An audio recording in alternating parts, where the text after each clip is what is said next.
I was just introduced to your work a couple of weeks ago. And so I've been listening to the 5 CDs, the introductory set. And there's one thing on one of the CDs that really had me stop for a moment. And that was when you spoke about disappointment. And you said, when you feel disappointment, it's your inner guidance telling you didn't want it in the first place.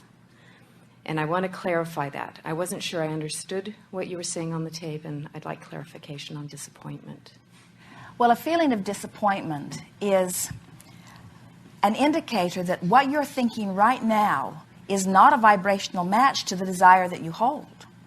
When you have a desire for something and you believe that you cannot achieve it, that's what that feeling of disappointment is.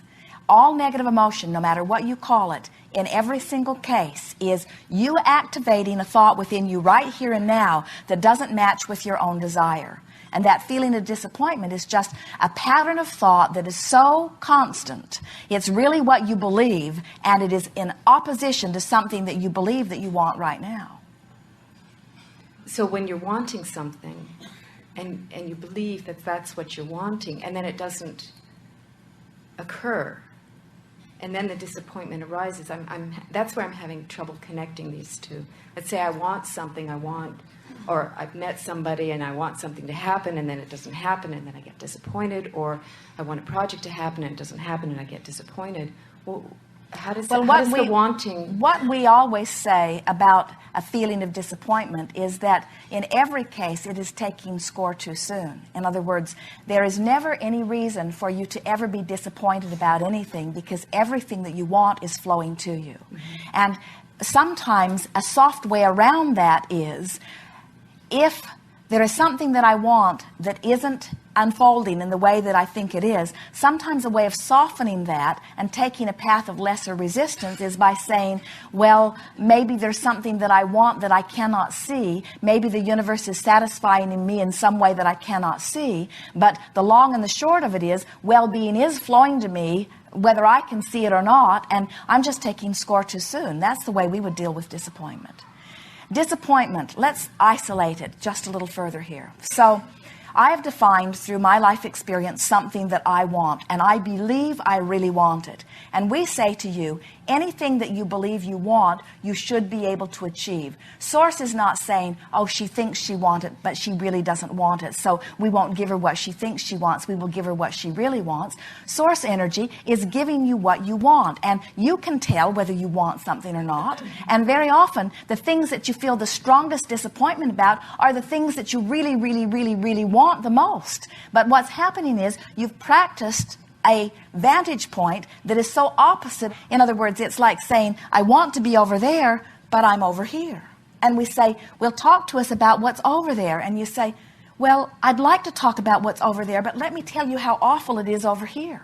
And that's what is at the basis of most disappointment. It's amplifying mostly what is, while you're leaving what you really want untended. So the reason that you feel disappointed is because you're not letting yourself vibrate in harmony with your own desire. That's what disappointment is. You're not allowing yourself to be, at least right now, a match to what you say you want.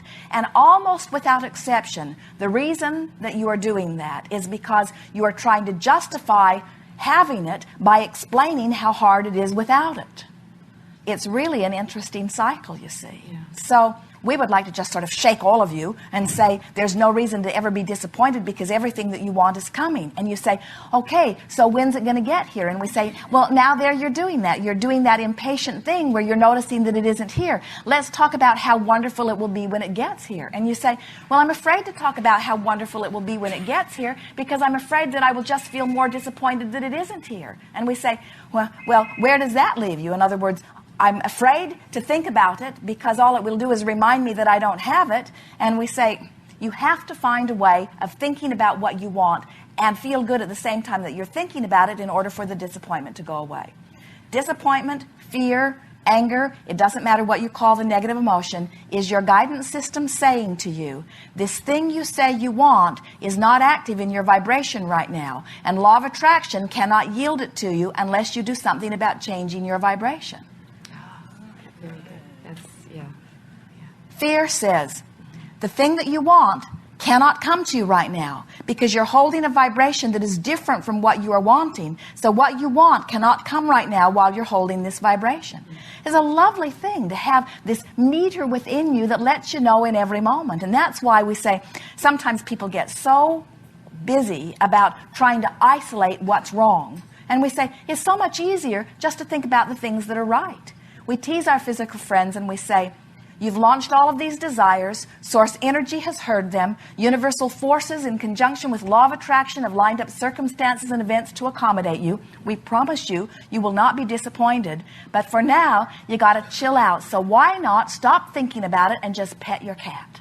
And as you pet your cat, if it's pleasing to you, then you'll be in the place of allowing. Or as you appreciate, if it's pleasing to you, and appreciation always is, you're in the place of allowing. Or when you get on a rampage of appreciation, or when you remember something that is pleasant, or when you go to a movie that is pleasing you, or when you call a friend that is positive, or when you bask and put your feet in the cool water. In other words, anything that you can do that makes you feel good right now is the state of allowing all of the things that you've been asking for.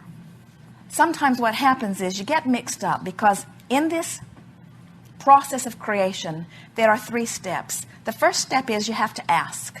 The second step is you have to be answered. And the third step is you have to let what you're asking for and what has been answered in. So the asking happens naturally. You're asking all over the place.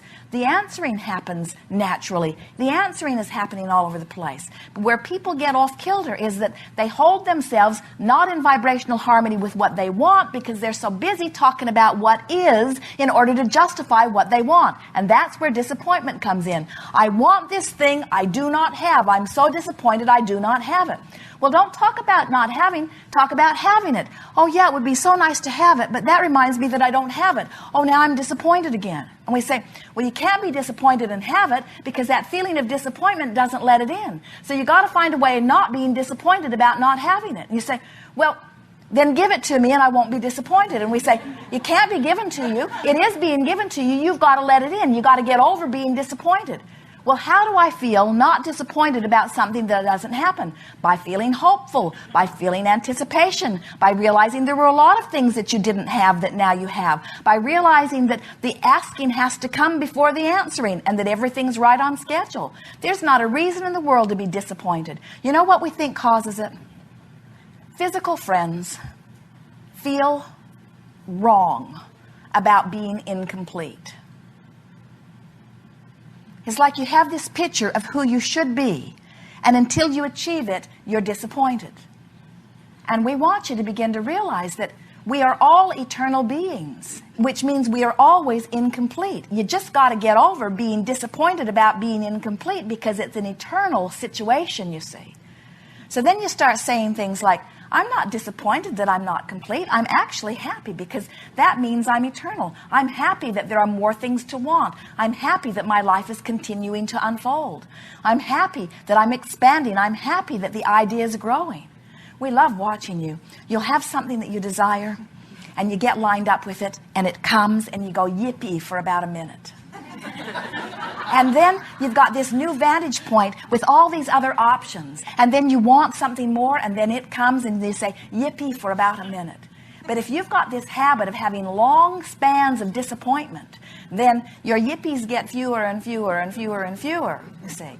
But when you start saying, I'm always expanding, and it's not about getting it done, it's about the journey, we think you've asked a very powerful question here, because that feeling of disappointment is really what is at the heart of holding you apart from the resources that are you, that keeps you from really enjoying the fullness of life that is you.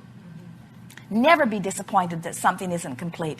Always acknowledge that it's in the process of becoming, because we are all always in the process of becoming. We're not ever going to be done. We're always incomplete, and we don't feel the least bit disappointed ever.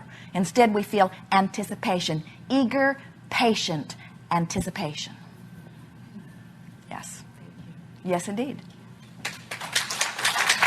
Thank you.